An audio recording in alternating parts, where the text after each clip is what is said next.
aí, tudo bom? Então, espero que você tenha tido bastante proveito em refletir, fazer uma avaliação de onde você está hoje, para que a gente comece também a pensar para onde você quer ir. Qual vai ser sua próxima meta? Antes de trabalhar sua meta, acho que seria importante entender o que são metas. Você tem noção disso? Penso que é sempre bom começar pelas definições quando a gente vai começar a estudar alguma coisa nova. A definição que eu mais gosto, que acho mais simples e direta sobre metas é: meta é o caminho ou passo a passo para se chegar a um objetivo. É um sonho com prazo definido. E gostaria de lhe falar também que a gente pode distinguir dois tipos de meta: as de longo prazo e as de curto prazo. E qual é a diferença entre as duas? As metas de longo prazo, elas nos ajudam a dar uma direção na vida. Elas nos dão um norte, como se fosse um farol que eu estou vendo lá longe e que me dá direção. E é como se falasse: segue por aqui. As metas de longo prazo, elas nos inspiram, nos dão sentido à vida, de que aquele futuro é possível. Porque se eu posso imaginar, se eu posso definir uma meta, então eu posso criar, eu posso materializar.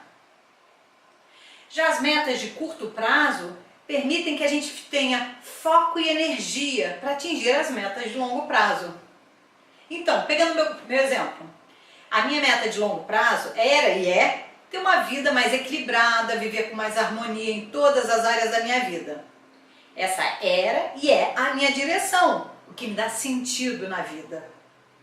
Mas para eu chegar a isso, eu criei metas menores, que foram as metas de saúde, a meta financeira e de carreira e agora a meta de relacionamentos. E essas metas mais curtas, elas estão me dando foco e energia para que eu chegue na minha meta de longo prazo. Então, esse é o tipo de jogo que a gente começa a fazer com as metas. A gente estabelece metas de longo prazo que nos inspiram e nos dão direção, e a gente estabelece metas de curto prazo que nos dão foco e energia para nos manter conectados com aquelas metas de longo prazo. Eu vou contar também uma outra situação que exemplifica bem isso. Por exemplo, se você quer se tornar um doutor na sua atividade profissional, fazer um doutorado, podemos dizer que esse pode ser seu sonho. Então, essa é a sua meta de longo prazo, porque você vai demorar alguns anos para chegar lá. E se você simplesmente se apegar a essa meta de longo prazo e não criar metas de curto prazo, você vai visualizar esse doutorado como algo intangível, muito difícil e quase impossível. Porque realmente você ainda está distante daquela meta. Para chegar lá, você tem que cumprir outras etapas para se sentir fortalecido e para conseguir fazer então o doutorado. Então, sem perder essa meta de longo prazo, que poderia ser, quero me tornar doutor em 2021, por exemplo, eu começo a definir minhas metas de curto prazo. E acredito que a primeira meta de curto prazo poderia ser, por exemplo, me preparar para a prova de mestrado. Então, a primeira seria eu me preparar para a prova, depois entrar no mestrado seria uma outra meta de curto prazo, fazer o mestrado, me aplicar para o doutorado e daí seguir esse período de formação até conseguir o diploma e título de doutora lá em 2021. O que eu quero mostrar para vocês é que a gente tem que brincar com esses dois elementos: direção e sentido, do sonho mais distante, e o que eu faço agora, aqui perto, qual é o meu próximo passo, e definir isso de forma clara e definida, bem direta. Legal?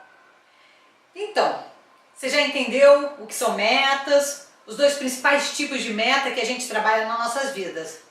E agora vou falar um pouquinho para que servem as metas. As metas nos ajudam a ter foco e dar prioridade. Elas nos energizam e nos ajudam a fazer escolhas conscientes, a escolher prioridade e a ficar bem com essas escolhas. Porque se a gente não sabe para onde vai, qualquer caminho serve. E a vida apresenta várias opções que faz a gente se desviar da nossa direção. A gente sempre tem que fazer escolhas na vida, o tempo todo. Não tem jeito.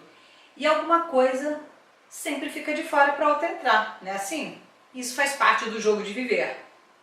E quando você tem um objetivo, você tem metas claras, e aí você faz essas escolhas com muito mais consciência e facilidade.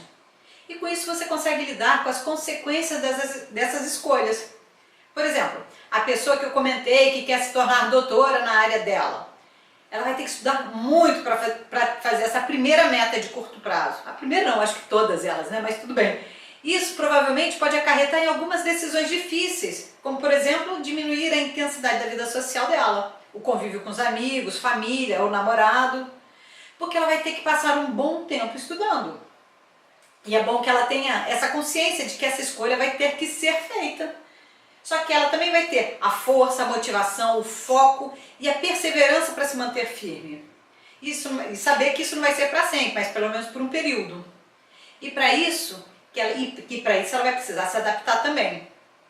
Então, eu estou falando disso é só para você ter um exemplo de como ter clareza das metas faz com que a gente tenha mais foco, mais energia, mais segurança para tomar decisões importantes na nossa vida por pelo menos um período de tempo. E aí você pode estar se perguntando também, e como é que isso de meta funcionar acontece? Né? Porque assim, quando a gente estabelece uma meta, quando a gente visualiza ela e determina com muita clareza o que a gente quer, a gente joga a nossa atenção consciente e inconsciente para aquele objetivo, para aquele objeto, para aquela meta. Eu vou dar um exemplo que talvez eu já tenha falado nos treinamentos. Suponhamos que você deseja comprar um carro e decide que vai comprar um Gol vermelho, por exemplo, sei lá. Você já percebeu que a partir do momento que você decide, no dia seguinte você começa a perceber um monte de Gol vermelho pelas ruas? E o que acontece? Realmente todo mundo ouviu o que você ia comprar e saiu correndo na frente para comprar aquilo que você queria? Não, né? Isso acontece porque você simplesmente está colocando sua atenção seletiva naquela meta. Seu cérebro trabalha assim. Ele modula sua atenção para aquilo que colocou como meta, como desejo. Então é importante que você tenha metas para que seu cérebro possa te ajudar, tá bom? Então vou ficando por aqui nesse vídeo, volto para o próximo. Até mais!